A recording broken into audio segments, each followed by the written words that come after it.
let's take a look at the ICO era. There's a nice little series going on over at Consensus Magazine called CoinDesk Turns 10, looking back into recent history that sometimes can feel like ancient history.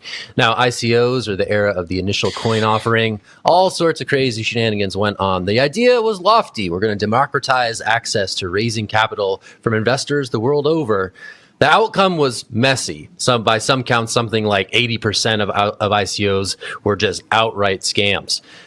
There have been some good products to emerge from the ICO era. And in this thoughtful piece by David Morris, often contributor on the Hash, he sort of unpacks this era of the ICO, looks at what went right, what went wrong, and if there's any redeeming values from that crazy little era.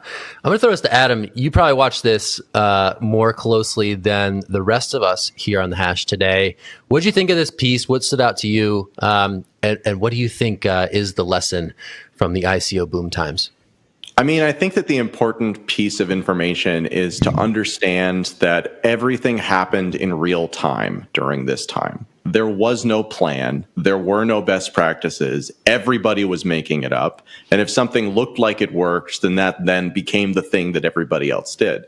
So again, like going back to the very earliest things, you know, the first kind of like world of non-currency tokens was focused on the tokenizing of essentially crowdfunding rewards was the way that this was originally thought of. The idea here was that, hey, you've you know, supported something on Kickstarter, but it's, you know, now a year and a half later, and you're like, hey, I got to pay my bills. You know, I got a college tuition that I need to deal with or something like that. And so I need my money back, right? And so then at that point, like, what are you going to do? You're going to ask for a refund from the guy who's doing the campaign, which then endangers the campaign. So the idea of using tokens as a way to sort of intercept that and be like, hey, actually, you get this token, and then that token is something that you can then sell to somebody else.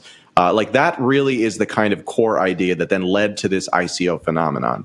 And the problem with it was, of course, that once people figured out how much money could be made there, then it stopped really being about many of these early, really interesting projects and became more about, hey, I can make enough money here that I don't actually have to build anything. I can just win based off this. And again, like, you know, I was a very early supporter of Dan Larimer in the space and watched him go through this cycle a number of times in ways that were pretty routinely disappointing. You know, and like respect for him for like making a ton of money and for figuring out how to make his life work in a way that was fundamentally different than anybody, you know, else who I know in the space. But at the same time, like what was actually produced, right? What actually came out of it? And I think that's the big kind of underlying problem is ICOs wound up being a win for the founding team almost always and a loss for the community that did the funding almost always as well. Will? That was the most PC take on Dan Larimer and that whole thing going on there. I appreciated the touch with that. Bravo. No, I think the ICO boom definitely holds a place, and it was like a well thought out idea to have that in the center of this CoinDesk piece, right? Because it sort of was the reason that the whole industry blew up bigger than it was. Think back to 2011, 2012. It was Bitcoin and a few Bitcoin altcoins. There were some ideas kind of floating around, and not really until Ethereum started doing its thing, and then people started building on top of Ethereum with ICOs, and people started making knockoffs of both Bitcoin and Ethereum at a rapid pace. Did we see an explosion of this industry to a larger size? Before, it really was people who were in it for the tech. Maybe they saw it like booming up and becoming worth a lot more money in the future, but they were there because they wanted to be like anti-government, or they're there because they saw something that no one else saw. They're very like libertarian. Maybe they just like cryptography in general and thought Bitcoin and internet money was the future.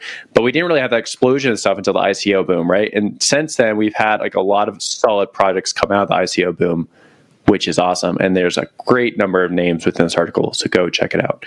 Jen, I'll throw it to you for last thoughts.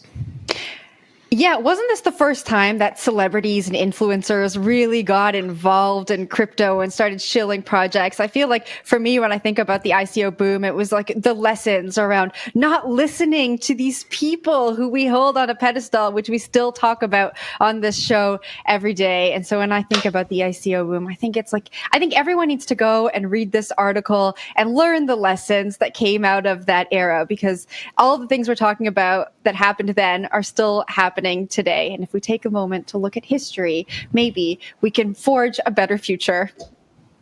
Shout out to Paragon and the game and the subsequent settlement that came from that. Anyway, that's a deep cut.